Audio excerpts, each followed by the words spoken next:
Hey guys, it's Ted Bogert. Welcome back to the TED Show. You know how much I love performers. I love artists. We need to support our artists out there. They are pouring their hearts and souls into everything that they do. And this young lady is no exception. It's Amanda Page Cornett. She is here with us, oh, and Almost Angels, my bad. That's right. And she's going to share her journey. She's going to sing for us. Don't you love that? Such a Woot. big treat on the TED Show. And I'm just excited to have her here. Amanda, welcome. How you doing today? Thanks. I'm great. How are you? I'm fantastic. Look, we didn't coordinate, but we sort of coordinated. You I know, right? yeah, you look much better. That's a better purple than I don't even know what color this is. It's like an But eggplant. I'm excited to have you on. Of course, we have to give a shout out to Jill. Yeah. She's amazing. If you don't know Jill, I'll put her little information in the bottom too. She's fantastic and always sends me the most amazing human beings to be on the TED Show. So, Oh. enough about the TED Show. Let's talk about Amanda. So, tell us a little bit about you, your background, how you got into music, and all of the good stuff.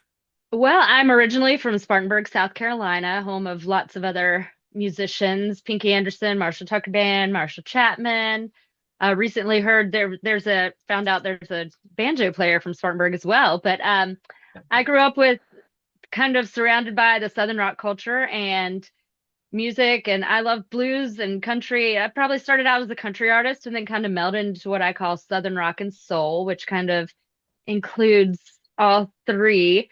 And my band and I kind of found our sound, the Almost Angels. We went down to Muscle Shoals and recorded our first album, and we just finished recording our second project down there. So I'm very, very excited to put that out this year.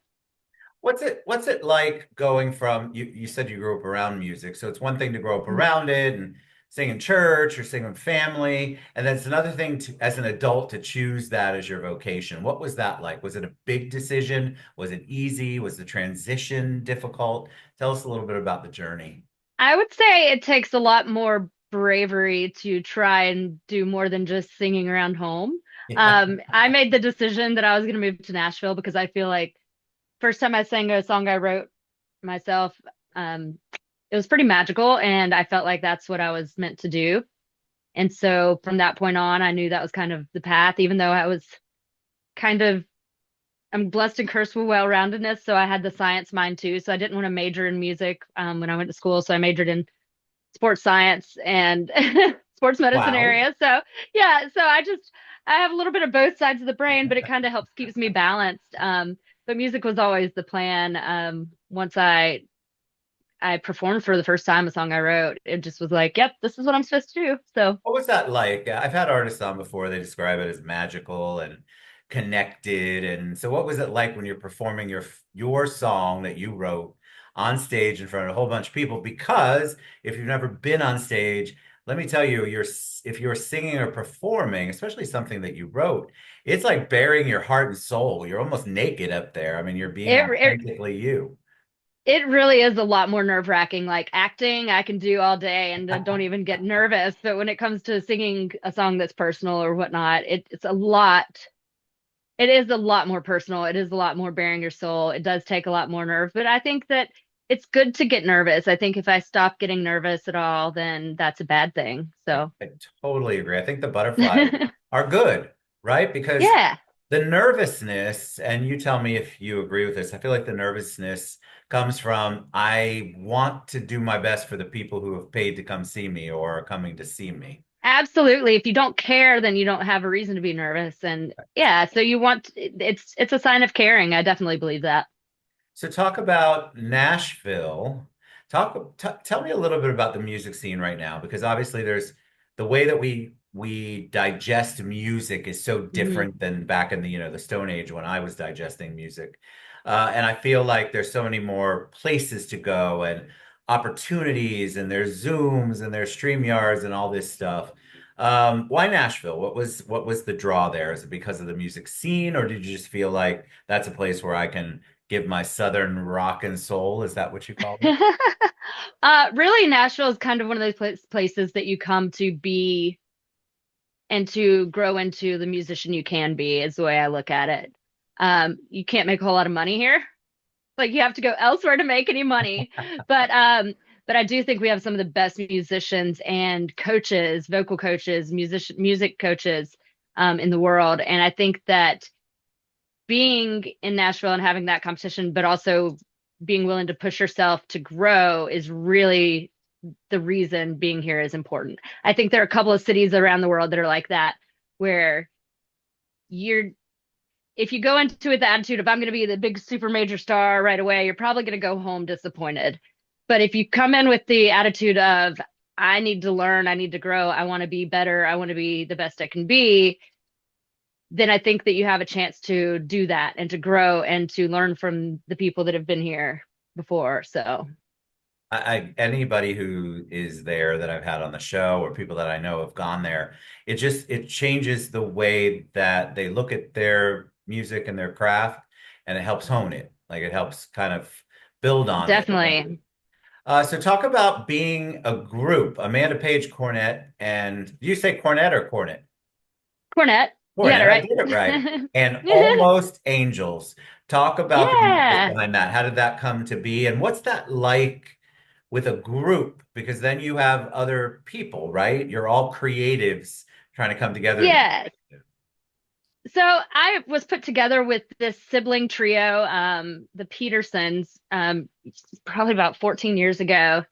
And the organization that put us together kind of dissolved, but for some reason we built a musician respect and friendship. And so they stuck with me. So Randall Scott Peterson and Sherry Peterson Tennell, his little sister, and I've been playing together for about 14 years. Their brother Sean was our drummer. He is back in Georgia now, but we still love him to death. But together, well, first off, it's pretty rare for a solo artist to have the same band for a long time. 100%. And I'm very grateful. I think part of it is because I always respected them as musicians. Like, if I didn't get paid for a gig, I made sure they got paid. If I couldn't pay for rehearsal, I would feed them. Stuff like that, I think went a long way. They knew I respected them even after we became friends. I try to make sure that they know that the music business is separate and that I'm not going to take advantage of that. And I think that because of that, they've become family. And I'm so grateful that they've helped shape my sound as well, because they come from a little south of Macon, Georgia, so Milledgeville, but there's so much Southern rock that comes out of that area as well, that they got it naturally too. And they also have a little metal background, a little jazz, a little classical background. They're Love that. extremely talented musicians, and it's annoying, but but thankfully, it's all melded together to find my sound. And I really do believe that I wouldn't have found my sound necessarily without their influence as well. So, What a beautiful testimony. I love it. Tell me where almost Angels came in. because we're all so sweet, we're not quite angels, but almost. I mean, honestly, that's the first thing I thought of. It's so, we're all like that, right? I mean, we all think we're like that. And I love that. Exactly. Because that's kind of got a rock soul thought process Yeah. behind it. I love There's a that. little So edge to it. We try just to a be little angels, but edge. sometimes we fall from it. So where do you get I'm sure you get asked this a lot, but I'm always fascinated by the writing process. Do you all write together? Do you write on your own and they perform? Is it collaborative? What's the process for songwriting like for you? So, as far as I'm concerned, I write a lot with other people, with different co-writers within Nashville and outside. I may have to close the door because apparently there's a UPS guy or somebody coming It's all by. right, we can't hear it. Oh, good. Well, it was right in my ear. But I've been writing since I pretty much could talk, basically. Making up songs. I started writing them down when I was 9. Nashville is very much a co-writing town. Yeah. So I have learned to collaborate with others, which the wonderful thing about collaborating is you have multiple minds in a room that might hear something. You might hear a hook line or hear somebody say something, write it down and bring it into a writing session thinking, oh, this is what it means. And they might say, but what if it meant this? And it changes the whole Okay. session. Yeah. I'm definitely more of a lyricist, so I like to write with people that are really strong with melodies. I have written a few times with like Randall Scott Peterson, my guitar player, and I. We do write some. But I also write with a bunch of other people, some people down in Muscle Shoals, which is kind of how I got down into that family. If you don't know anything about the Shoals area, it's amazing. Um, and really, it's when you first come to Nashville, it's really getting out there networking and meeting like-minded people, and then meeting people and hoping that they give you a chance to share your ideas. And then also, when you get to a certain point, allowing other people to share their ideas with you too, and bringing them in because there's something fresh always about new writers, even if they haven't had anything going on. And I think it's really important to remember that and help hone their skills too, because it can make my writing better, it can make their writing better, and it can collaboratively just take it to a new level. So Yeah, I think the that was a collaborative long-winded way of spirit. saying it. No, no, that's beautiful because I think of the collaborative spirit. It's funny, you don't normally, like from the outside looking in, you think a songwriter. There's no writers, or maybe there's one or two, but what I've experienced from having a lot of artists on the show is there's this collaborative spirit involved in Hmm. things. And so to me, what that shows is that the outcome is more important than the ego, which is a beautiful thing, Yes, right? And I and think should be. that's where you guys really thrive. Talk about before you perform, and I'm super excited for you to perform. Tell me about what it's like being on stage. Do you get emotional on stage if it's a song that came from something personal, or even if it's not? Have you ever gotten choked up on stage? Have you ever responded to an audience member that might be getting choked up or emotional because of a song you're performing? And I know you're a Southern rock and soul, but it still moves people. Heck yeah, there's a soul still. That's right. Absolutely. I the first time I performed my song "Someone to Miss Me," which is a very personal and very very naked song, for better lack of a better term. Um, I thought I just totally blew it. I was so nervous that I felt like I'd done a terrible job. And I got off stage and somebody said, "Oh my gosh, I could tell you really felt that song." And it was like, oh, reminder to self, it's not about how I feel like I did, it's how it's received. And so yeah, there are definitely times that you get emotional, but you can either let it screw you up or you could just push through it and hope that the message comes across, I guess. I think anytime I watch a live performer or even on the show here, I can tell when the song is being sung what I call authentically. Like it's not emotion. I'm not the 35th interview of the day. It's something that means something to the person performing it. You can actually, me personally, I can feel that. And then my audience has said, everybody who watches the show said, "Oh my God, I totally felt her or him," or Hmm. "I totally got the joy in that song," or "I could tell that was heartbreaking." And so that's really Yep. where it comes from. And I know it must be a lot, especially if you're on the road performing a lot or you're out at venues a lot, to perform the same song over and over again. But if you're in your element, I feel Yeah. like the emotions just come. Well, probably about, I guess, 7 or 8 years ago, I came up with a statement for my music, and that has been very integral to me keeping that Tell me, what's the authenticity. mission? I've never heard an artist tell me they had a I mission know, apparently statement. it's different, but and I give every person that comes into the studio a copy of it. My mission is to create and execute authentic musical experiences people can deeply feel. Nice. So That is so left that's brain. the, Right? Isn't that's that other side of the brain you were talking about earlier? Because creatives tend to not, you're in the moment and the music and the creative part. That's like a business it mission. is, but I had to remind myself, like, it's so easy to get jaded in this business and in this town.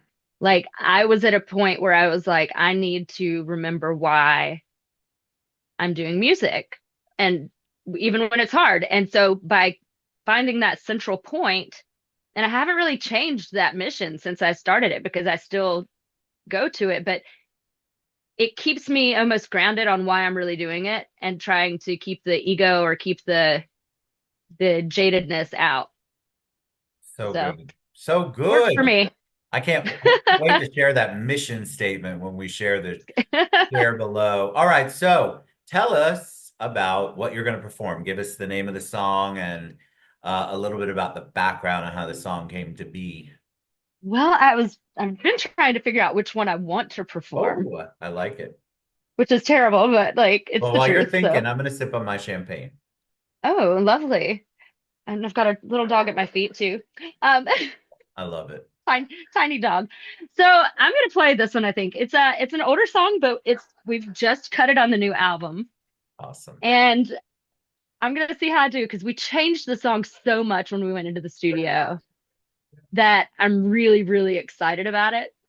And hopefully that means I won't screw it up just because I'm playing it instead of We the won't track. know But because you're going to sing from the heart, as you always do. that's fair. That's What's the name of the fair. song? So this song is called Slow, Slow. Where'd it and come I wrote it from? with Mr. Mark Narmore. And it's really just kind of that song about you don't have to take things fast. Sometimes the best way to get to know people, to move forward in relationships, anything, is just to take things slow.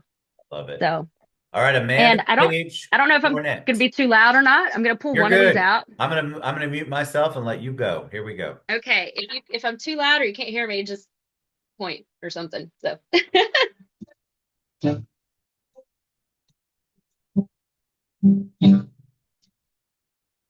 I learned the hard way that taking that too fast.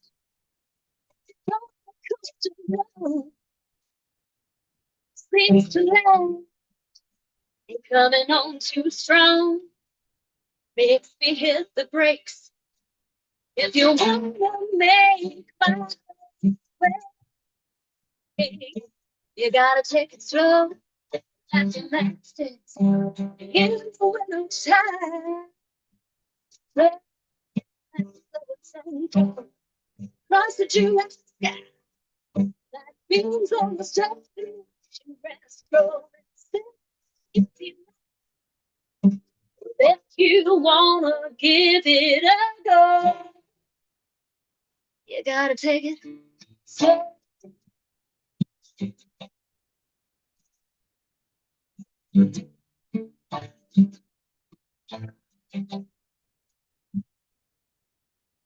I like the way things go seeing along. No free kids into drawing me in that southern drawing pace. Trust me, boy, I swear I won't go away. If you take it slow, fast it in the winter time. The sun falling, close to July. Beats on the stuff, she grass golden. See light. If you wanna give it a go, you gotta take it slow.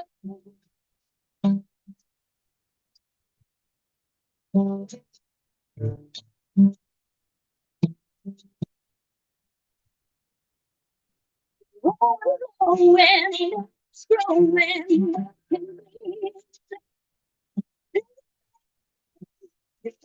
turning into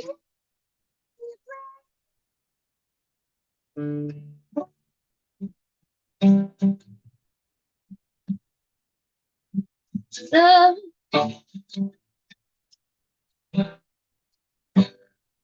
That beats on the stone, she rests golden. She's right. If you wanna give it,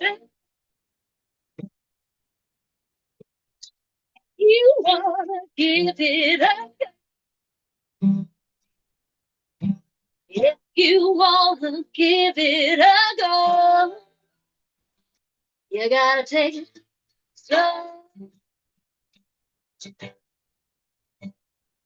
Don't take it slow.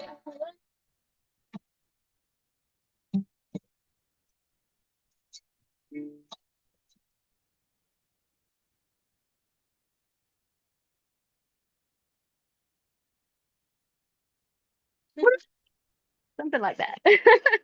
I loved it. Beautiful. Absolutely beautiful. And it's I try not to move too much because I'm an old white boy trying to be soulful, and that just doesn't always work or translate into people liking and appreciate that. I loved it. Your voice is beautiful. Absolutely beautiful. Thank you. Thank you. And you felt that one. Now I understand rock and soul. Yeah. Southern. Yeah, you gotta, yeah, it's, Southern rock doesn't always mean it's fast. It just means That's you right. gotta like the little edge and a little Almost blues, a little. sultry, right? It's got that That's sultry right. feel to it. Yes. I love that. That was amazing. Amazing. All right, so where can people find your music? What's the best way for them to reach out to you and learn more about the band and where you're at and how to download and buy, by the way, buy people, buy Yes. her Yes, music. I like that. AmandaPageCornett.com. No I in Page. So also, I'm on Instagram, Twitter, whatnot, X, whatever it is now. Amanda P. Cornett. You can find me Amanda Page Cornett Music on Facebook. My website can take you to all of those. It can also take you to all the links to Spotify, Apple Music, iTunes, Google Play, Amazon. Anywhere you can find music, you should be able to find me. And the new music is coming soon, so we're very excited about it. Can't wait. All right, you all get behind our artists, our creatives. They need your support. She's not Yes, asking. I'm telling you, if you like her music, which I don't know how you couldn't, go follow her on social media. Look at where she's at. Buy, don't just stream, yes. download her music. Those are the things that artists need to continue on their creative journey. And if you love it, why wouldn't you support your artists like Yeah. the Page Cornett? All right, what a joy to have you on. Huge thanks to you. You guys get behind her, Amanda Page Cornett and Almost Angels. And we will be back soon. Bye, Thank you, Amanda. Ted.